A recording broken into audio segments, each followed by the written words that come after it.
Baruch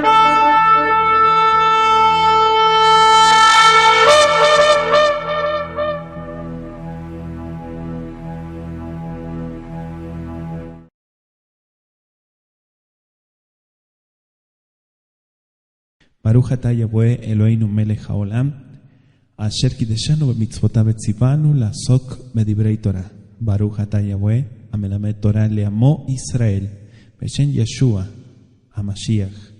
Bendito seas Yahweh, nuestro Elohim, Rey del universo, que nos santificas con tus preceptos y nos ordenas ocuparnos del estudio de la Torah. Bendito seas Yahweh, que enseñas Torah a tu pueblo Israel, en el nombre de Yeshua. Amén. Que así sea. Vamos a continuar en el estudio sistemático que hemos iniciado de Mateo, desde el texto hebreo, y estamos aprendiendo muchos puntos. Estuvimos hablando la vez pasada acerca de la genealogía, ¿sí? Como inicia Mateo. Hoy vamos a ir desde el versículo 18, en nuestro capítulo 1, el nacimiento de Mashiach. Nos habíamos quedado allí en el verso 18, vamos a leerlo de vuelta. Beze debar uledet Yeshua Mashiach, Miriam imo aita morasha le Yosef, ubeterem yavo eleya, nimtze aga meruach hakodesh. El nacimiento de Yeshua el Mesías fue así, estando desposada Miriam, su madre, con Yosef. Antes que se juntasen, se halló que había concebido del Espíritu Santo. Palabra del Altísimo. Iniciamos estos últimos versículos del capítulo 1 hablando de el nacimiento, ¿sí? El nacimiento donde nos quedamos, el anuncio a Yosef, comentábamos la vez pasada, su matrimonio, desde el capítulo 1, vamos a verlo desde el verso 18 hasta terminar el verso 25. Fíjese que Mateo solo menciona algunas, no todas, de las circunstancias que rodearon, ¿sí?, lo que fue el entorno del nacimiento del Mashiach, las que eran necesarias para demostrar, según él, según Mateo, que su venida era el cumplimiento de las profecías del Tanaj. ¿Sí? El Tanaj es el antiguo pacto, y lo podemos ver en el verso 22, que dice: todo esto aconteció para que se cumpliese lo dicho por Yahweh por medio del profeta, cuando dijo, citando al profeta, ¿verdad? En el verso 23. Entonces, de esta manera vemos que en armonía con el propósito de su libro, Mateo, a diferencia de Marcos, por ejemplo, y de Lucas, Mateo omite, ¿sí?, para que usted tome nota también de esto, omite muchos detalles que son más de interés humano de la vida de Mashiach, a fin de concentrarse más en las enseñanzas de él, no tanto lo otro, sino las enseñanzas. Entonces, si se da cuenta, los evangelios cada uno tiene un perfil, podríamos decir, y este es el caso de Mateo. Fíjese que dice nuestro versículo, Miriam, ¿sí?, el verso 18, Miriam imó. Imó significa su madre, ¿sí? Miriam, su madre. O sea, Yeshua fue hecho, dice Romanos 8:3, en semejanza de carne de pecado. Miriam tenía tanta necesidad de ser salvada por sus pecados, como entendemos según la Escritura, como cualquier otro descendiente de Adán Arishon, de Adán el primero. Romanos 3:10 y Romanos 3:23 lo dejan más que claro este punto, ¿sí? Y 1 Timoteo 2:5 dice que hay solamente un mediador entre Elohim y los hombres, y Yeshua el Mesías, hombre. ¿Sí? ¿Por qué hombre? Quiere decir cuando se manifestó a la gente, ¿sí? Entonces, de esta manera vamos explicando punto a punto. Y nuestro verso 18 también, fíjese qué interesante, que dice Aita morasha le Yosef. O sea, estaba desposada con Yosef, es decir, comprometida para casarse. Miriam y Yosef, ¿dónde vivían? Según Lucas, vivían en Nazaret, Lucas 1:26 al 27, y Lucas 2:39 dice su ciudad, ¿sí?, refiriéndose, aunque como descendientes de David Amelech, consideraban que Betlehem, no Belén, Betlehem, era la ciudad de su familia, ¿sí? Betlehem Yehuda se llamaba el lugar, ¿sí? Lo tradujeron como Belén de Judá, pero el nombre completo es Betlehem Yehuda. Entonces, el hecho de que les resultó difícil, decíamos y comentábamos eso también la semana pasada, les resultó un poco difícil encontrar alojamiento en Betlehem, ¿sí? Esto sugiere que en ese momento ninguno de ellos tenía parientes cercanos, ¿sí? No había parientes cercanos. Tanto Yosef como Miriam eran de la casa, estuvimos explicando, y del linaje de David, ¿sí? Mateo 1:20 dice: y pensando él en esto, he aquí un ángel de Yahweh le apareció en sueños y le dijo: Yosef ben David, no temas recibir a Miriam tu mujer, porque lo que en ella es engendrado del Espíritu Santo dice el texto, ¿sí? Lo pueden corroborar en Lucas 1:26 al 27, que se lo acabo de dar, y comparamos también. Claro, es probable que fueran miembros de ese pequeño círculo que estudiaban con mucho afán las profecías bíblicas y esperaban la venida del Mashiach, ¿verdad? Entonces, de ser así, sabiendo que el tiempo se acercaba, sin duda ellos pedían al Altísimo para la pronta venida del Salvador, del Redentor, del Mashiach o del prometido, como dice la Escritura. Entonces Yosef, al parecer, Yosef era viudo cuando se casó con Miriam, tenía al menos otros 6 hijos, ¿sí? Le voy a dar unas citas: Mateo 12:46, Mateo 13:55 al 56 y Marcos 6:7. ¿Sí? Se mencionan 4 hermanos y aparentemente un número no definido de hermanas, entonces es probable que fueran mayores que Mashiach, todos ellos. ¿Por qué dice antes que se juntasen? Como dijimos, Matai ya ha indicado que Yosef no era el padre de Yeshua, en el verso 16.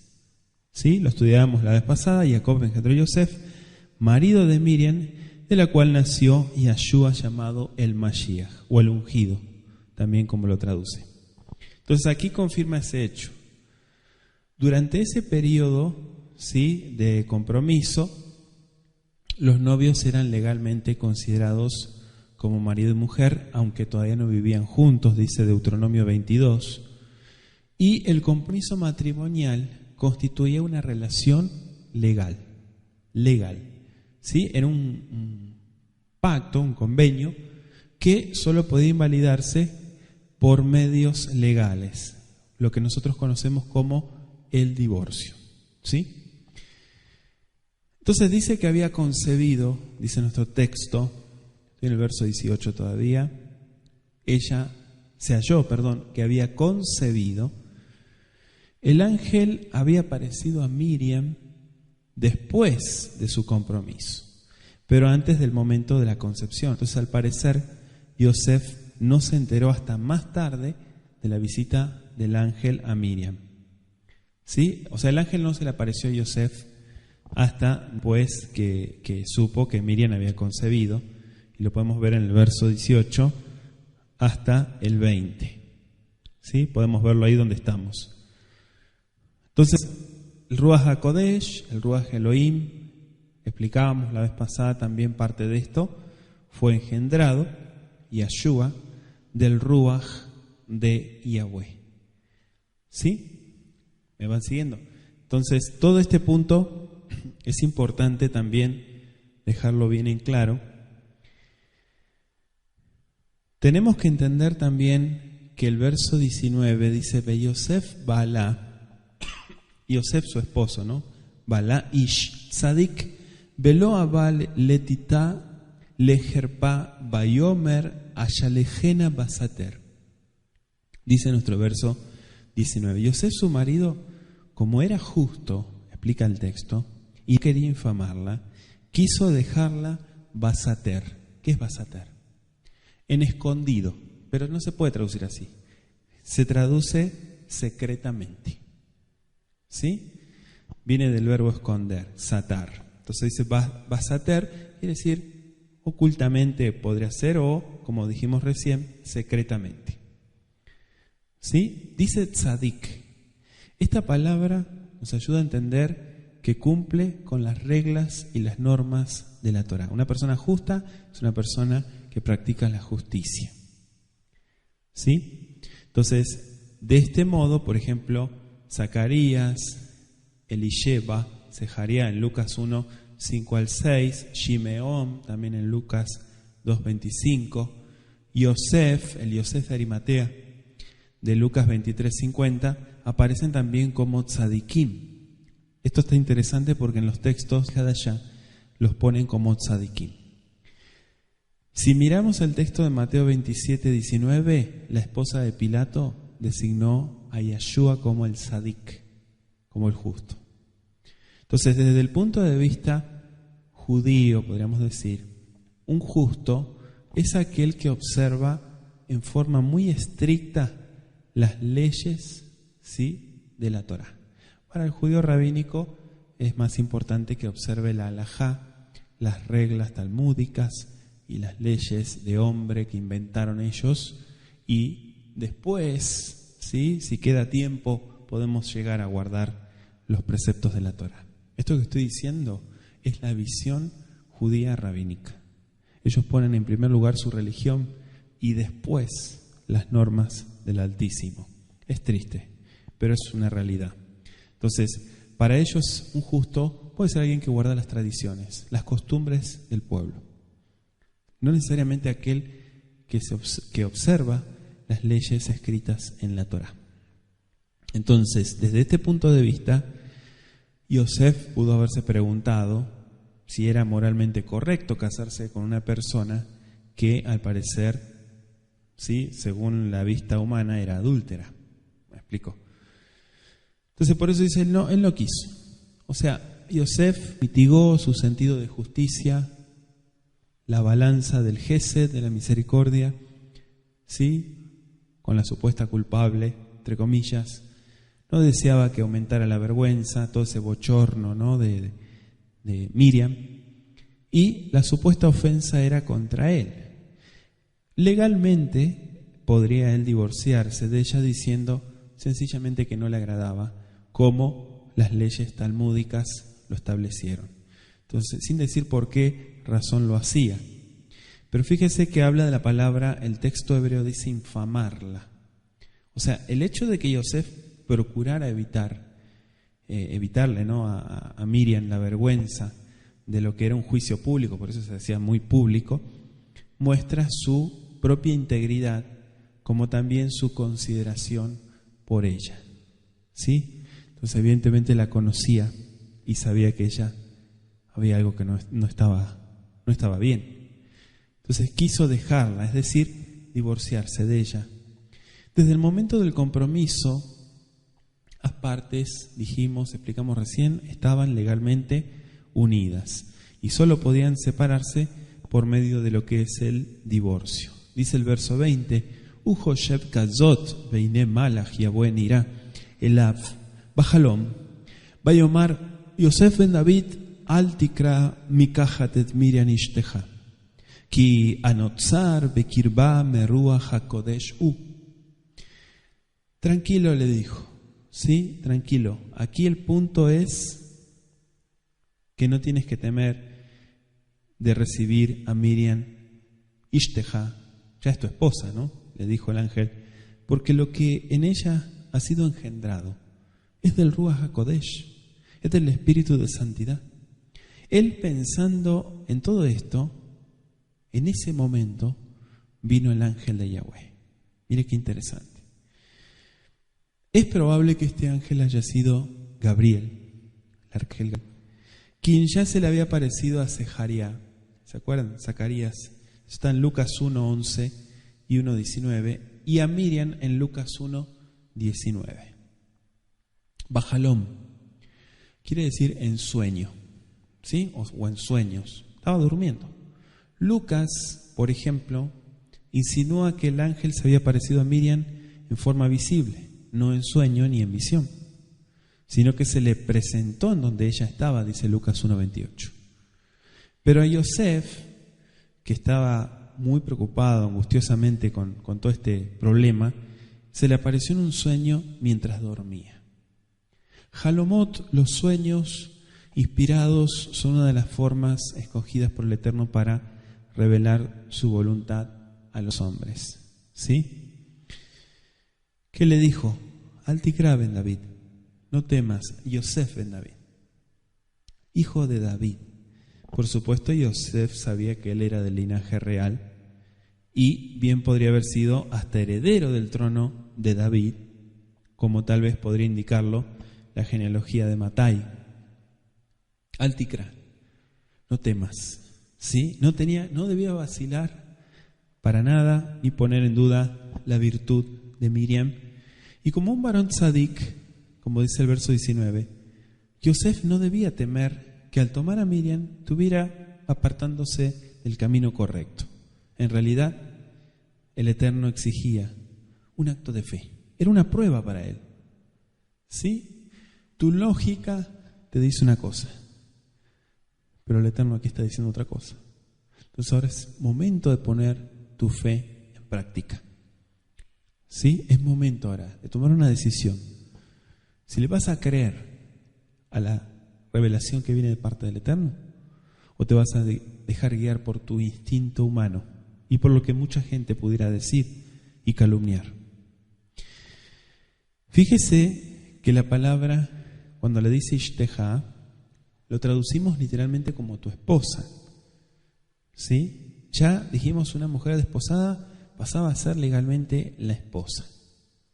Y dice el verso 21, Ve'i yoledet ben, ¿sí? Ella dará a luz un hijo, le nacerá un hijo, literalmente, Bekaratat shemo Yashua, y será llamado su nombre Yashua, Ki'u Yoshia et amo, porque él va a salvar a su pueblo, Mejatoteyem, de todos sus pecados. Esto está muy interesante. Punto número 1, dice el texto, Yoledet, dará luz. O sea, el ángel no le dijo, ¿no? A Yosef que su mujer le daría luz un hijo a él, como le había dicho a Zecarías acerca de Juan, en Lucas 1:13. Y a Yeshua iban a ser como Ben Elohim, no como Ben Yosef, como Ben Elohim, Lucas 1:35. Pero desde el momento del nacimiento de Mashiach, tenemos que entender que Yosef debía ser para él como un padre, ¿sí? A semejanza de otros niños, Yeshua se beneficiaría del compañerismo, de la conducción, de la protección necesaria de la figura paterna. Llamará su nombre, Bekaratat Shemo, dice el ángel. Yosef había de tener el privilegio de ponerle nombre a su hijo. Era un acto muy, se consideraba, ¿no?, en el mundo antiguo como algo muy importante para el padre. Le dejo un texto, Lucas 1, 59 al 63. Miriam también iba a participar en ese acto de ponerle nombre a Mashiach, Lucas 1:31. Y sabemos que a los niños judíos se les pone oficialmente el nombre a los 8 días de nacido, después del nacimiento, cuando se los circuncida según el mandamiento del Eterno. ¿Sí? Lucas 2:21. ¿Cuál será su nombre? Yeshua, porque el Eterno salvará a su pueblo. ¿Sí? ¿De dónde viene? Viene del Ruach HaKodesh. ¿Qué es el Ruach HaKodesh? Es el Eterno, es el Espíritu de Yahweh. Y de esta manera Él salvará a su pueblo, como lo profetizó Isaías. Yo salvaré a mi pueblo, dijo el Eterno. Yahweh salva, ¿sí? No significa Yeshua con E, Yeshua no, eso es sustantivo, significa salvación. No, salvación, ¿qué salvación? No, Yahweh salva. Por eso no hay nadie que se llame Yeshua. por el propósito y el respeto que se le tienen a los nombres hebreos. ¿Me explico? Yosef, Yehuda, cantidad de gente se llama así, Israel, Jacob. Pero Yeshua no es un nombre que tenga cualquier persona. ¿Sí? Entonces, de esta manera vemos el énfasis en la palabra, en la conjugación hebrea y el propósito, como siempre decimos. Desde la antigüedad se había escuchado la promesa: he aquí, vengo. Salmo 47, Zacarías 2:10, Hebreos 17, y por siglos, por mucho tiempo, el pueblo de Israel, el pueblo del Eterno, había esperado ansiosamente la venida del Goel, del Redentor, del Libertador.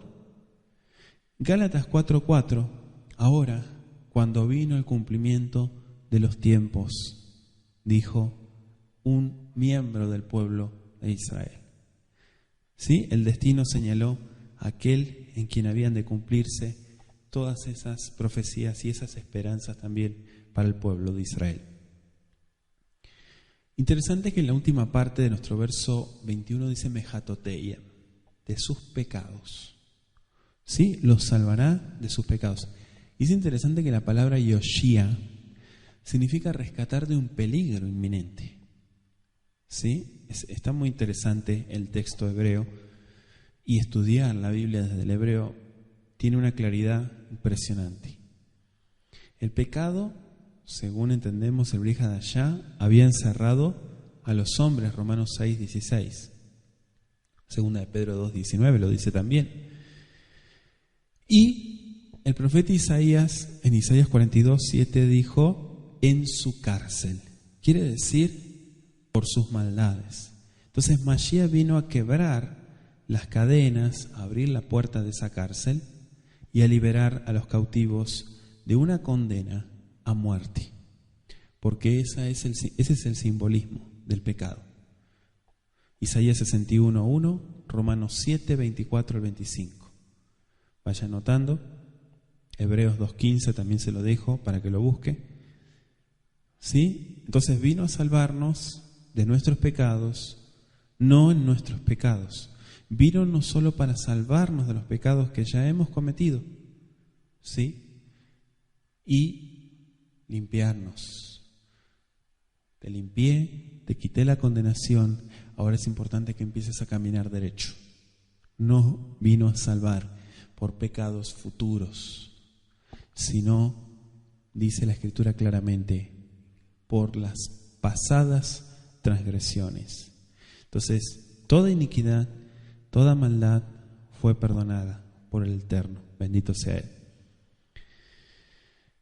¿Sí? Vino a traer restauración, vino a limpiar, vino a enderezar. Baruch Hashem. Bendito es el Eterno que vino a dar una gran oportunidad para la gente.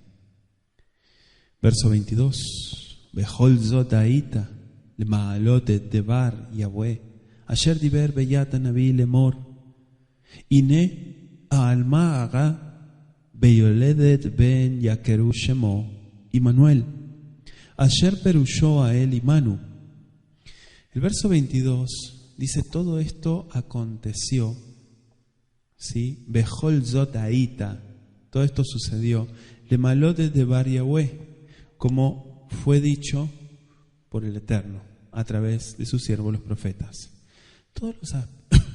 Todos los aspectos importantes de la vida, de la misión del Mashiach, su naturaleza, su nacimiento, los diversos acontecimientos de su vida que vamos a ir estudiando también, sobre todo sus sufrimientos también y su muerte finalmente, fueron predichos por los profetas de antaño.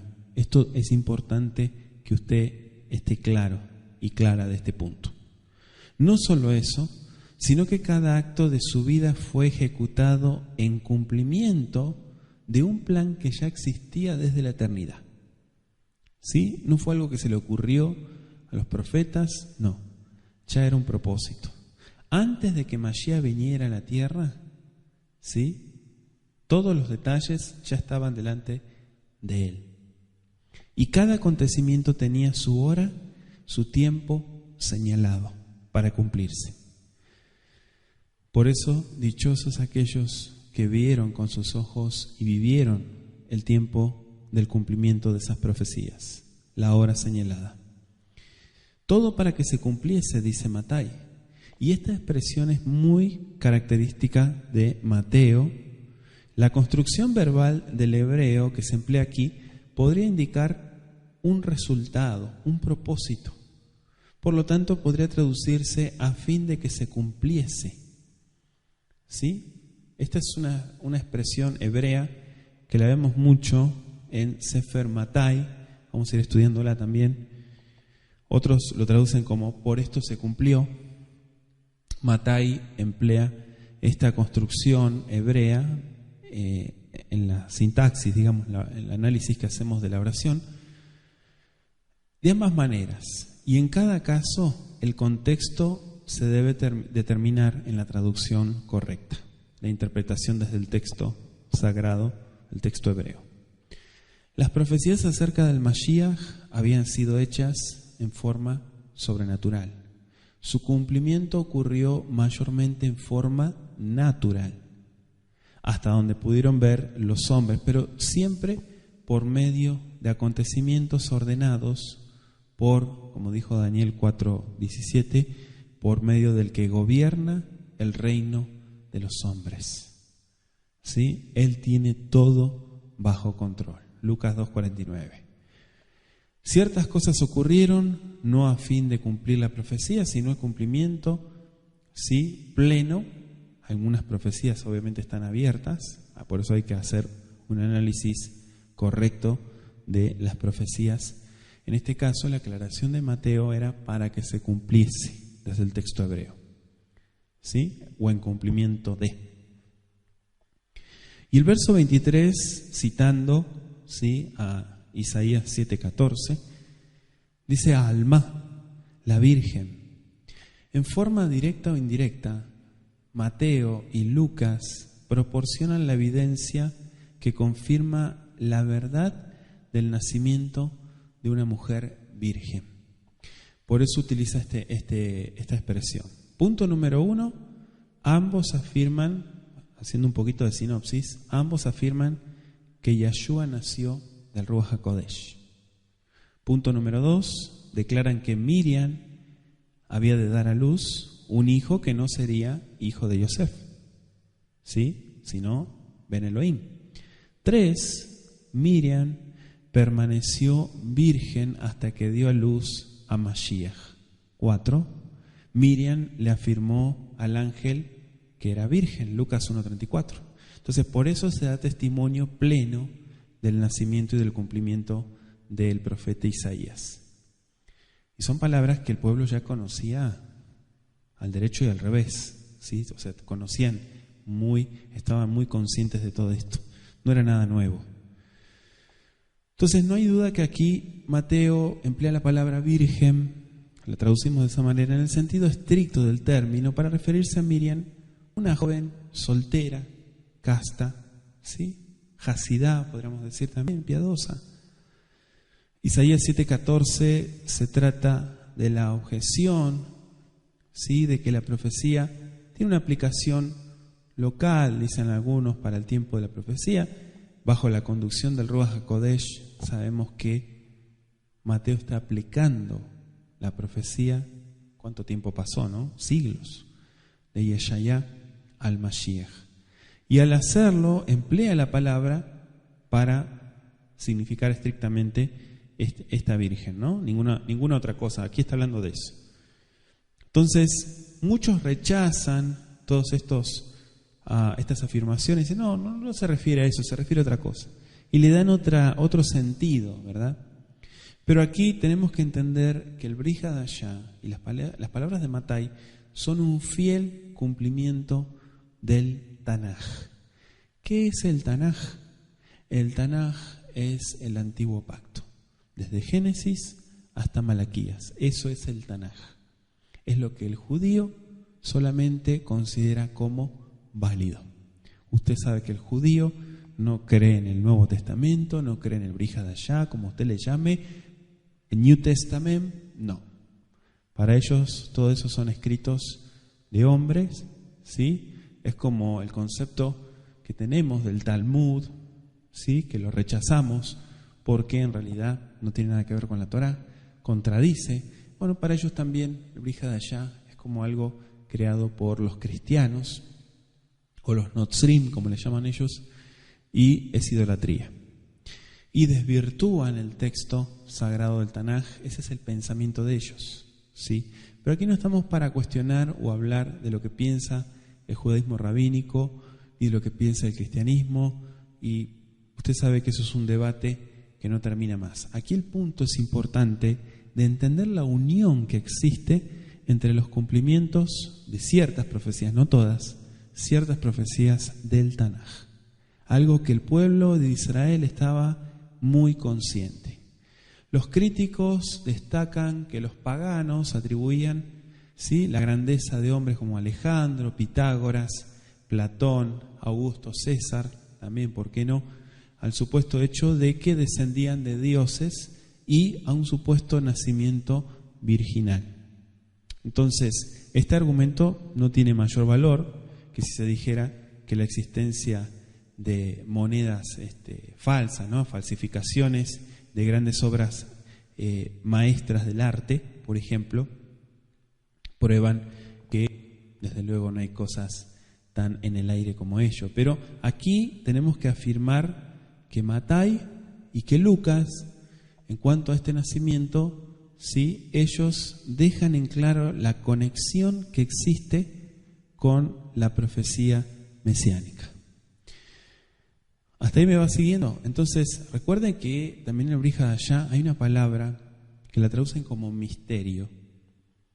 Y está muy bien, para mí está muy bien, porque el misterio es algo como oculto, es algo como que no fue revelado claramente, por lo tanto, es una incógnita para el hombre.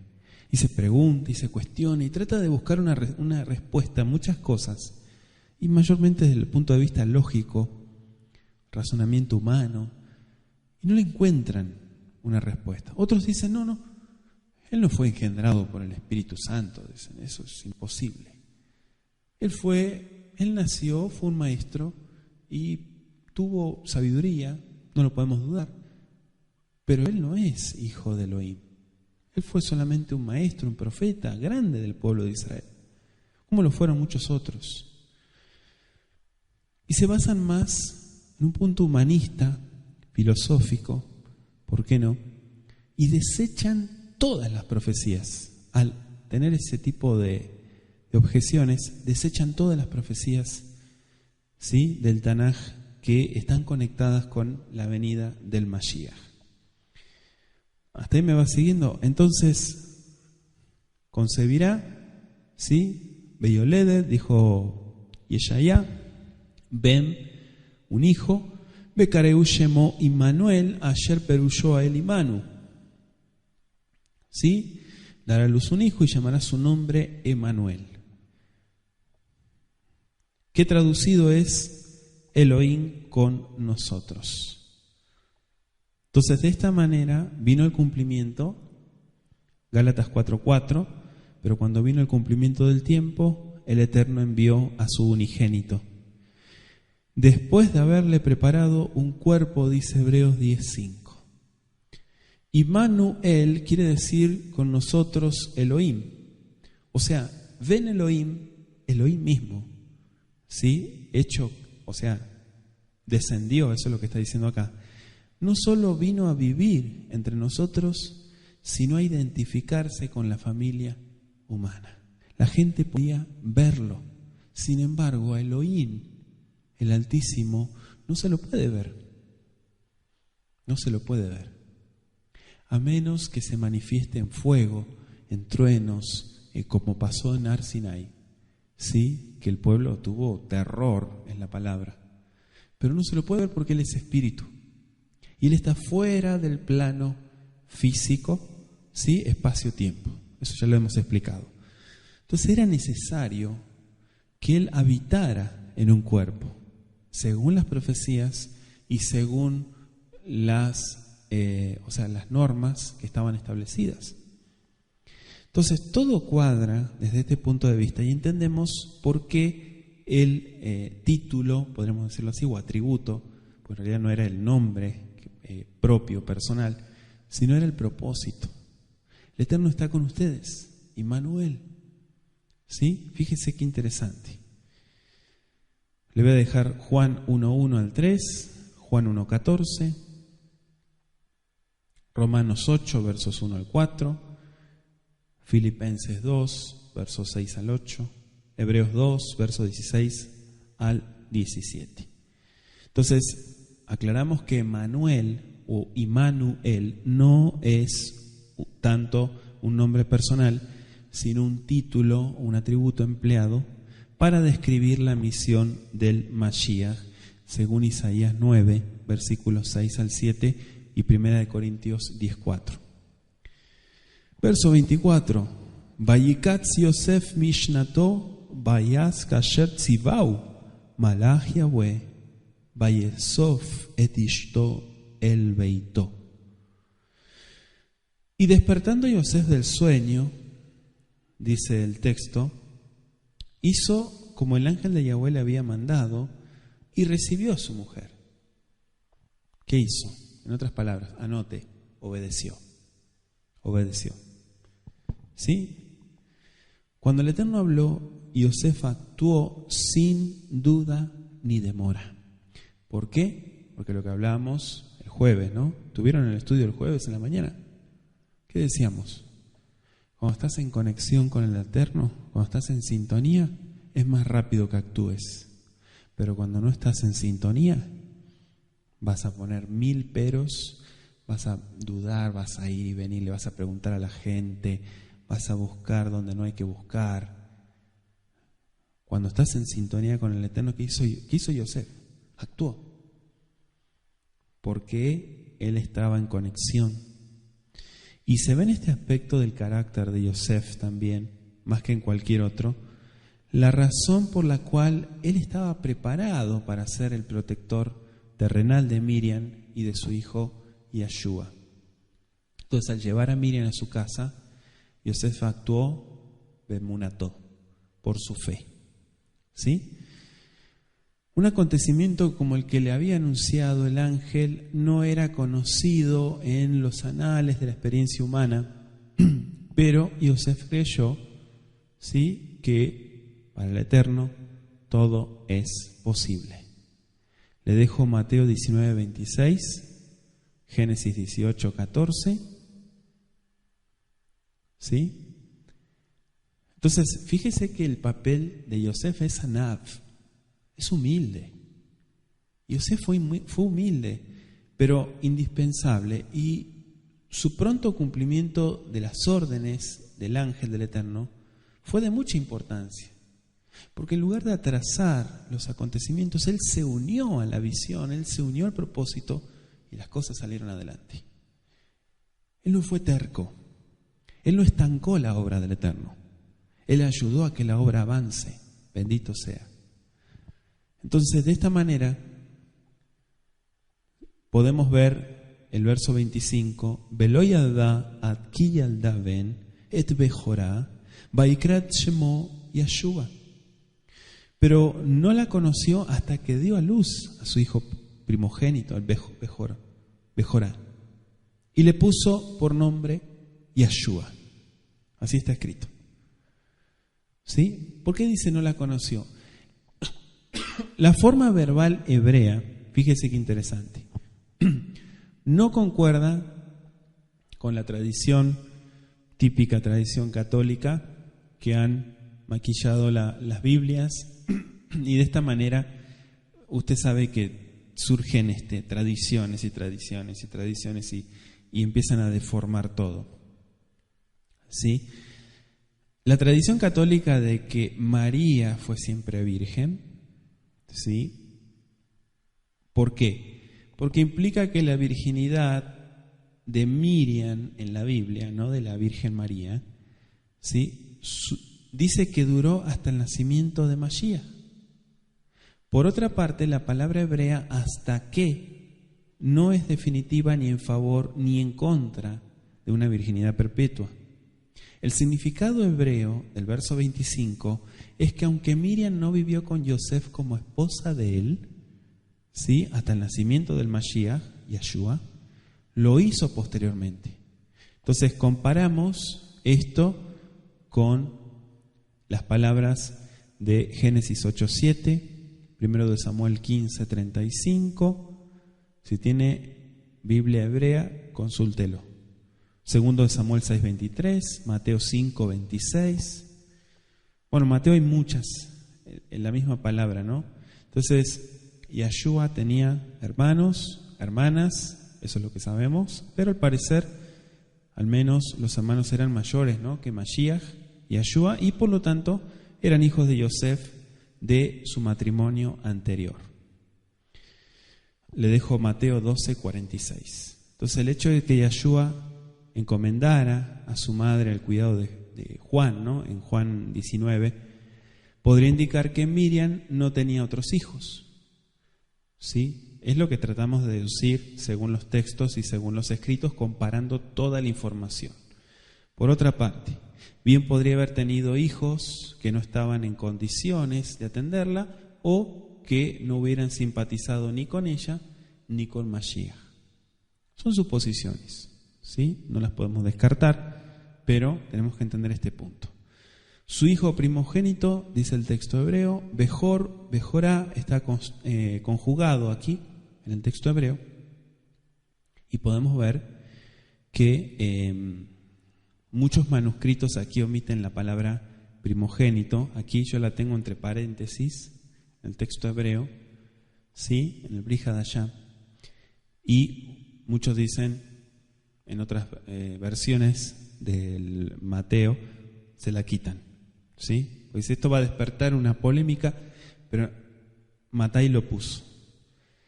Entonces aquí hay un sentido técnico, un sentido legal también del texto, y tenemos que entenderlo de esa manera, ¿sí? ¿Cómo le puso por nombre? Yeshua. ¿O le puso Immanuel? No, le puso Yeshua. Yeshua fue la orden de poner el nombre, ¿sí? Entonces se les ponía nombre en forma oficial a los niños, ¿cuándo? A los 8 días, cuando se circuncidaban. Lucas 2:21, fue circuncidado al 8º día, se le puso el nombre Yeshua, ¿sí? Sin duda en ese momento Yeshua fue anotado como hijo de Miriam y también de Yosef, ¿sí? Así fue anotado. Desde luego que tenía que tener un padre, pero así fue registrado. Vamos a darle gracias por hoy. Continuamos, ¿sí?, este capítulo 1 y lo concluimos, y Besrat Hashem Yitbaraj, mañana con el favor del Eterno seguiremos estudiando el libro de Mateo. Ribono Shel Olam, te agradecemos por la oportunidad que nos das de estudiar estas líneas, estos textos sagrados del Brit Hadashah. Te pedimos que sigas dirigiendo nuestras vidas y poder conocer más toda esta riqueza de la cultura de nuestro pueblo Israel, de la vida de nuestro Mashiach. En el nombre de Yeshua, te agradecemos por este tiempo que nos das. Amén y amén. Que así sea.